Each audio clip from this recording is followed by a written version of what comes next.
Mark, you said you wanted your side to go into this run and be wholehearted, attack the game, and boy, they've done that this afternoon. How pleased are you? Yeah, look, it's a massive result. I mean, it was horrible, wasn't it, at the end? I thought we had a game that we were so in control of and should have got a third goal in, to it ending with no control whatsoever and the lap of the gods, really. But we had to give everything to get a result. We knew that was going to be the case here today, and we got ourselves in a good position in the game, and it's a massive 3 points for us. It keeps it alive. And now we've got to get ready to go and do it all again Wednesday. As fun as it is, we've got to go and do it again. I thought our supporters were amazing today, and the message to them is come Wednesday if you can. If you can get to Burton, come. If you can tell your mates to come, bring them, and tell them to bring their mates, because if we can sell that out, we're going to need everybody Wednesday. It's a massive game for us to keep it live going into the last game. It was a real emotional roller coaster. We knew that would be the case. How much has the psychological side of things come into play in terms of mindset and game management and everything else out there amongst the players today? I thought our temperament was excellent. I thought discipline was superb. I thought in the first half really well controlled. We handled everything that was going to be here today well, until the frantic finish, which, you know, at the time where we got 2 up, I thought we were in real control of the game, and we were playing a team that looked a bit leggy and tired after the excellent work that they did on Tuesday at Bolton.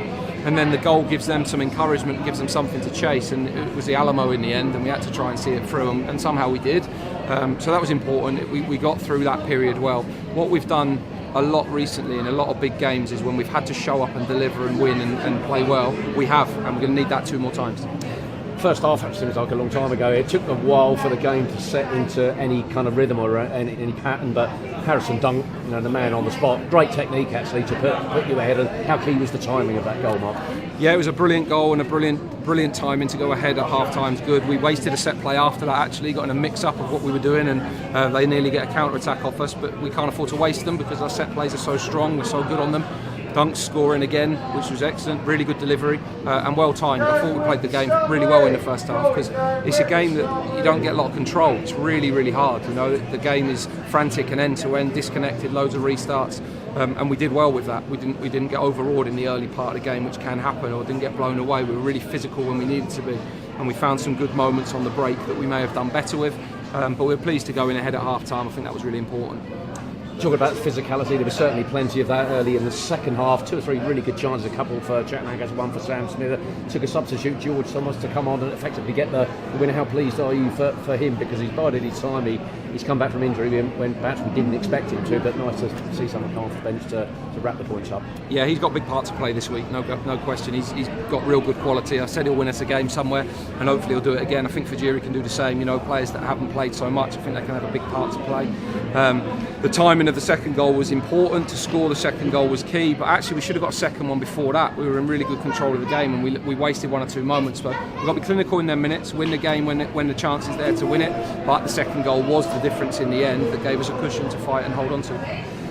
Never going to be easy towards the end of the game. Accrington get one back, and Dimmy, I think, might have got a hand to the penalty, but after that it was all about the game management. That's something you would have probably talked about in the build up to the game.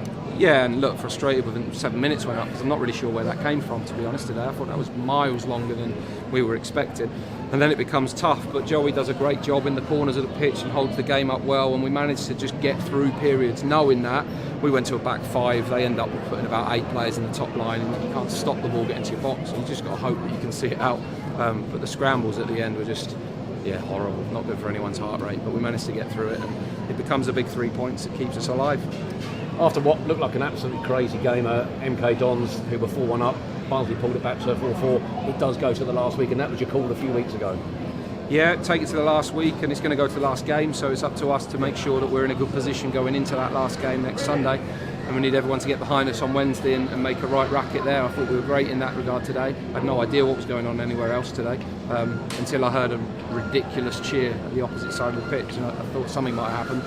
And when Nibsy came off, he went and got his phone and found out what was going on. So, in the end, for us, like, all of that is only relevant because it decides the gap, really. But for us, we've got to win. So the pressure is on us to win, and points aren't very good to us at the minute. And we've got to try and get 2 wins in the last 2 games. So let's get ready for it.